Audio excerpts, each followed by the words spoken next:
दिल्ली में society of Indian defence manufacturers के 5वें वार्षिक सत्र का आयोजन किया गया। इसमें रक्षा मंत्री राजनाथ सिंह ने शिरकत की।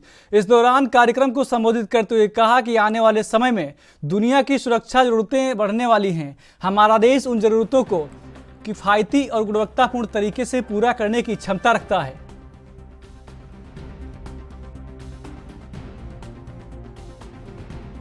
आगे बढ़ते हुए देख रहा हूं, एसआईडीएम को लगातार आगे बढ़ते हुए देख रहा हूं, तो मैं कह सकता हूं कि हमारी नेशनल सिक्योरिटी हो या फिर इकोनॉमिक प्रॉस्पेरिटी, दोनों ही दृष्टियों से हमारा देश लगातार मजबूत बनता जा रहा है।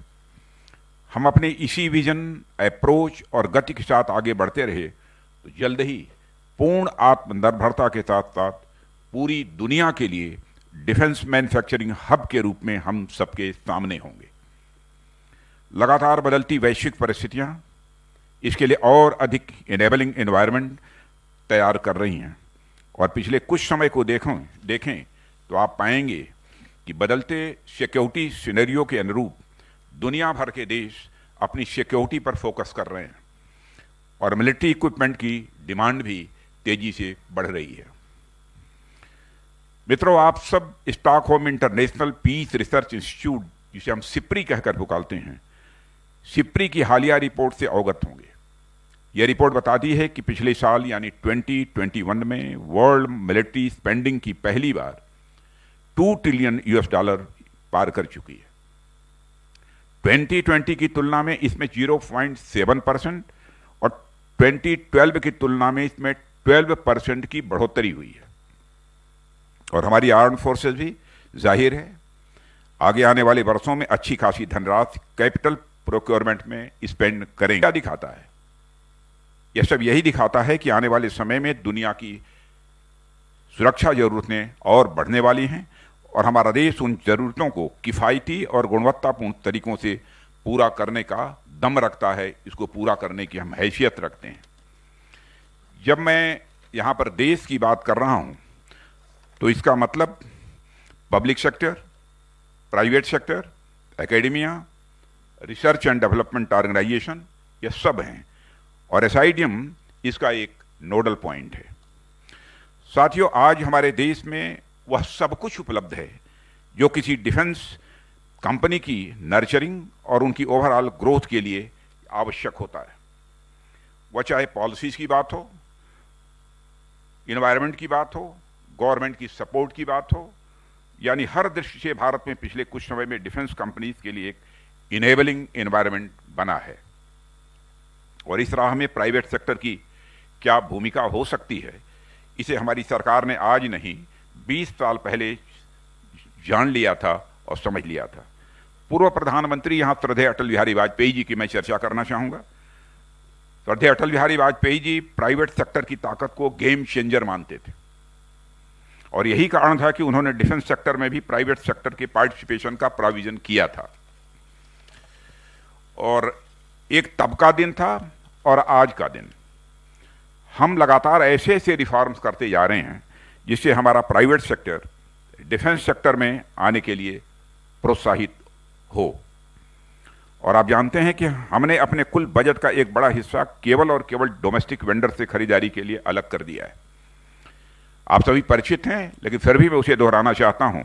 इस वर्ष यानी 2022-2023 के लिए 68% यानी लगभग 85,000 करोड़ कर दिया गया है और उसमें से भी 25% राशि केवल डोमेस्टिक प्राइवेट सेक्टर के लिए रिजर्व्ड है। इस पर तो ताली बजनी चाहिए और इस पर तो बार बार ताली बजनी चाहिए। मैं समझता हूं कि इसकी कल्पना नहीं रही होगी किसी को, कोई ऐसी गवर्नमेंट आएगी और इस काम को करेगी।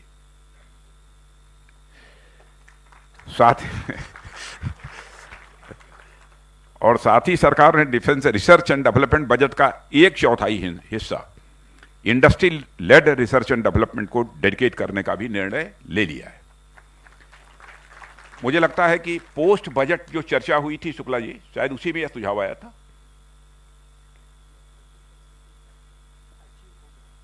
ना, वो तो हो गया, ये तो मालूम है मुझे, लेकिन शायद सुझाव उसी समय आया था या क्या था, मुझे पूरी तरह से याद नहीं है।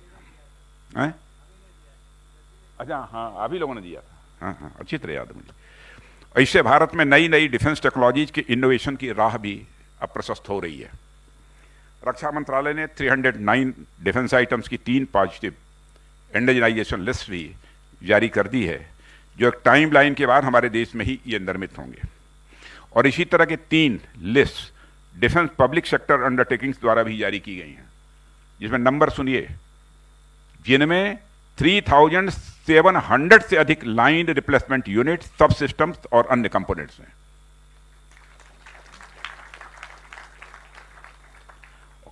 और यह आगे बढ़ने वाले हैं, यहीं तक हम सीमित नहीं रहेंगे, आगे बढ़ेंगे। और यह रक्षा क्षेत्र में आत्मनिर्भरता की दिशा में एक बहुत बड़ा कदम है। और यह भारतीय रक्षा उद्योग को आने वाले वर्षों में डिजाइन एंड डेवलपमेंट क्षमताओं का उपयोग करके आर्म्ड फोर्सेस की आवश्यकताओं को पूरा करने के लिए इन आइटम्स के निर्माण का एक बहुत बड़ा अवसर प्रदान करेगा।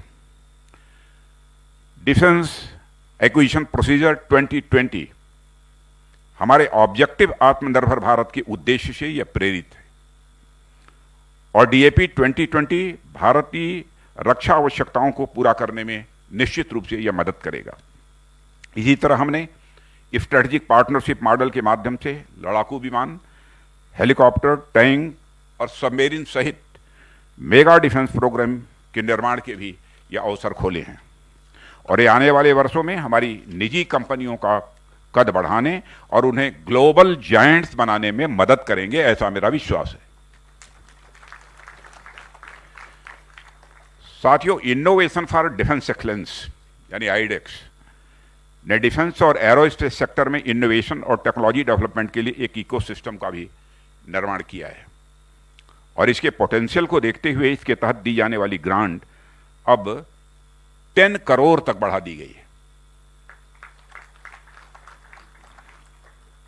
और वर्ल्ड क्लास टेक्नोलॉजीज के एक्सेस को ध्यान में रखते हुए सरकार ने रक्षा क्षेत्र में कंपनियों के लिए ऑटोमेटिक रूट के माध्यम से 74% तक और गवर्नमेंट रूट द्वारा 100% तक एफडीआई को बढ़ाया है, आप सबकी जानकारी में है।